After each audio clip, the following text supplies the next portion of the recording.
Siren story. These are two band stories from Catholic Central in Steubenville, Ohio. Lately, I've been focusing on my OU stories, but sometimes even I forget that I used to be somebody.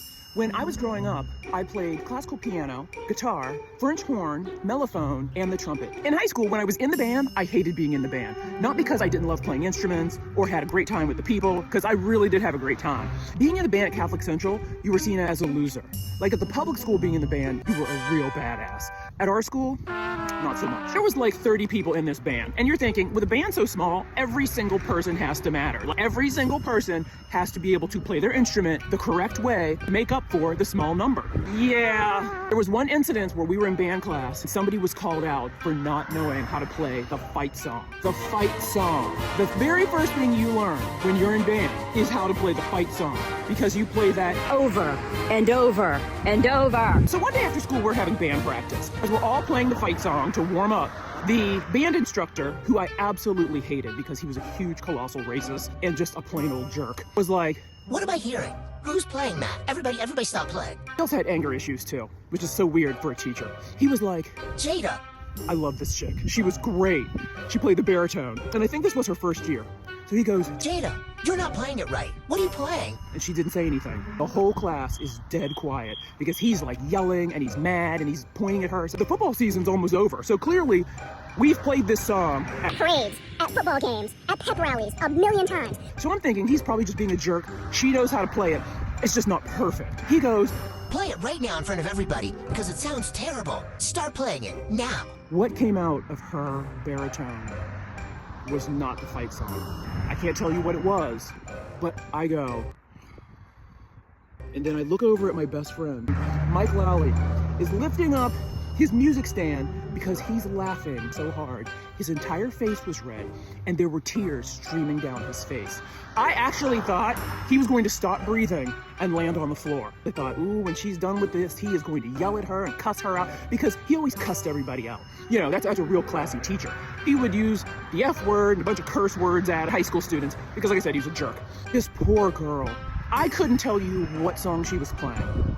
If you'd have said it was the Star Spangled Banner, or Rump Shaker, or I Want to Run to You by Whitney Houston, I would have went, yeah, that makes sense. Story number 2. My junior year, I was moved from trumpet to mellophone. I became the first chair, which is like the lead, you know, the captain.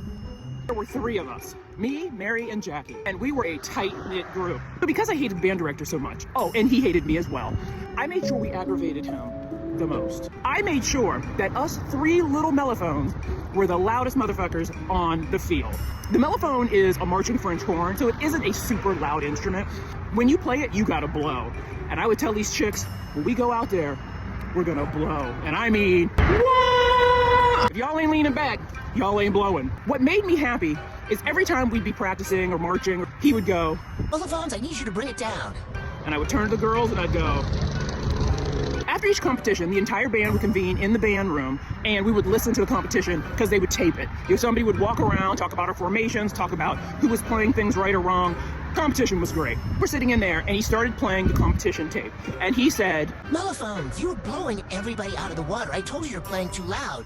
When he started playing the competition tape, all you could hear was, wah, wah, wah, wah, wah, wah, wah, wah, wah. And as he said that, he's yelling at us. I smiled, which only made him madder. And he really started yelling. "You think this is a game? Literally like Joe Pesci. You think this is a game? You're playing too loud." And that basically was a critique of the competition directors was, "Mellophones sound good, but they're way too loud, and there's only 3 of them. Why are they so loud?" Once he was done yelling at us, I lifted up my music stand, turned to my girls, and I went, that's what we want. Because not all the time do you have to curse people out back. There are other ways to annoy people that will annoy them so much more. As a high school student against a teacher, if a teacher hates you for whatever reason, bigotry, they don't like your family, they don't like your face, you're kind of screwed. And in that situation, I was kind of screwed because he was such a colossal dickhead to me. One of you goody two-shoes out there will say, Well, didn't you ruin the band's chances of winning the competition by blowing so loud? no, we sucked. We were never going to win. At least I was getting my kicks out of the situation and ruining his day like he was trying to ruin my 4 years of being in the band. Let me take that back. I was in the band 7th and 8th grade, so my 6 years of being in the band. What a dickhead. And if you want to hear another siren story, you know what to do. One of you is going to say, you didn't finish the first story. Basically, he yelled at her for not knowing it. He yelled at us for not holding her accountable. but he couldn't kick her out of the band because then it would go from 30 to 20.